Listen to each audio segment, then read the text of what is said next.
तो ये class basically जो हमारा फिलोसफी का बैच 3 है उसके लिए ये एक इंट्रोडक्टरी क्लास है। जो बैच कमिंग मंडे से यानी कि 2 दिन बाद तीसरा बैच स्टार्ट हो रहा है उसके लिए ये एक इंट्रोडक्टरी क्लास है। ठीक है। इससे पहले अल्हम्दुलिल्लाह 2 बैच कंप्लीट हो चुके हैं और ये अब तीसरा बैच है। तो ये आप लोगों के लिए एक इंट्रोडक्टरी क्लास है। So let's start.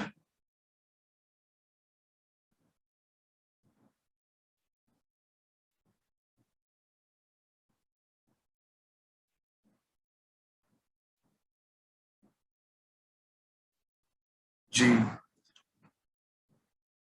तो सबसे पहले क्योंकि मंडे से हमारा बैच 3 स्टार्ट हो रहा है फिलोसफी का, तो उसमें जनरली स्टूडेंट्स के जहन में ये क्वेश्चन होता है कि why we should opt philosophy as an optional.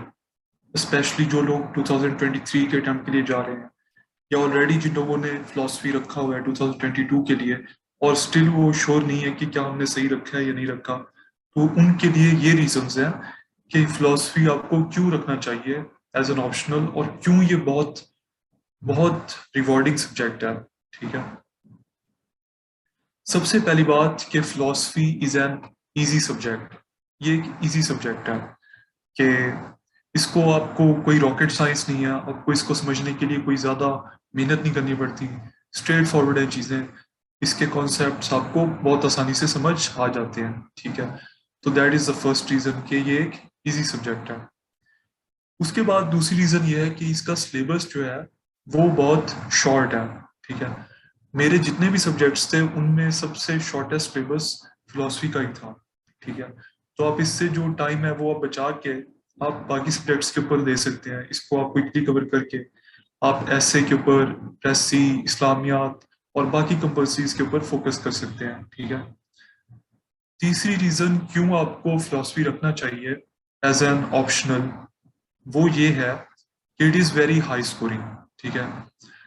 Most of my friends, मेरे साथ जिन लोगों ने दिया, सबके ही ऑलमोस्ट 80s में है। ठीक है। और मेरे अपने अल्हम्दुलिल्लाह 89 है। तो ये आपको बहुत हाई स्कोर देता है। सिलेबस भी शॉर्ट है और हाई स्कोरिंग भी बहुत है। ठीक है। चौथी रीजन ये है कि पर्सनली मेरा इसमें कोई बैकग्राउंड नहीं था।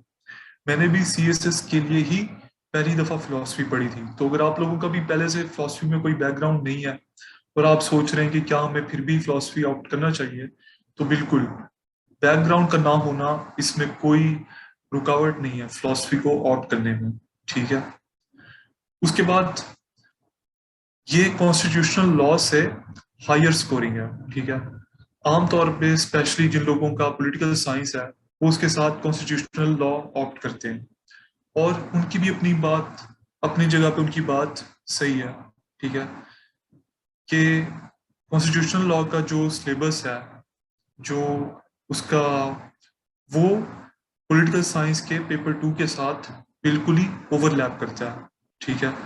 तो इस वजह से आपका वो पॉलिटिकल साइंस भी, पेपर 2 भी उसका कवर हो जाता है। लेकिन जिन मेरे साथ मेरे दोस्तों ने कॉन्स्टिट्यूशनल लॉ ऑप्ट किया उनके 40s में नंबर आ रहे थे, ऑलमोस्ट सबके 40s में नंबर आ रहे थे।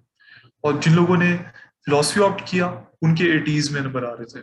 तो देखिए 40 मार्क्स का डिफरेंशियल क्रिएट हो जाता है। ठीक है। तो इस वजह से आपको पता है एक एक नंबर से 10-10 पोजीशंस डिसाइड हो रही होती हैं और 40 मार्क्स की आपके पास अपॉर्चुनिटी है गेन करने की। ठीक है। उसके बाद छठी रीजन ये है कि ये पॉलिटिकल साइंस और सोशियोलॉजी के साथ भी ओवरलैप करता है। ठीक है। तो इसमें जो आप कॉन्सेप्ट्स पढ़ेंगे वो आप उनमें भी अप्लाई कर सकते हैं और पॉलिटिकल साइंस और सोशियोलॉजी में जो आप कॉन्सेप्ट्स पढ़ेंगे वो आपके यहाँ पे भी अप्लाई होंगे। और आपके जैसे इब्ने खल्दून हो गया, ठीक है, उसके अलावा आपका हो गया कार्ल मार्क्स हो गया, हॉब्स हो गया, रॉल्स हो गया, और इसके अलावा और भी बहुत सारे जो हैं वो आपके दोनों में आते हैं, पॉलिटिकल साइंस सोशियोलॉजी में भी और फिलोसफी में भी। तो आप अगर एक दफा वो टॉपिक कवर कर लेंगे तो आपका तीनों सब्जेक्ट्स के लिए वो चल जाएगा। तो इसका ये बहुत बड़ा फायदा है। सातवीं अच्छी रीजन ये है कि ये एक बहुत इंटरेस्टिंग सब्जेक्ट है। इसको पढ़ने से आप बोर भी नहीं होते और इट इज वेरी इंटरेस्टिंग। ठीक है, ये आपको इंटेलेक्चुअली बहुत स्टिमुलेटिंग है ये। आठवीं रीजन ये है कि आपके होराइजंस ब्रॉड करता है, कि आपका दिमाग बड़ा खुलता है और आपको world makes more sense to you. ठीक है, उसके बाद नाइन्थ रीजन ये है कि it is useful in practical life as well, कि इसमें जो हम पढ़ेंगे साइंटिफिक मेथड, ठीक है, वो आपका प्रैक्टिकल लाइफ में भी आपको बहुत ज्यादा फायदा देगा। फॉर एग्जाम्पल, आपने कोई ओपिनियन फॉर्म करना है, what is the best method to form an opinion?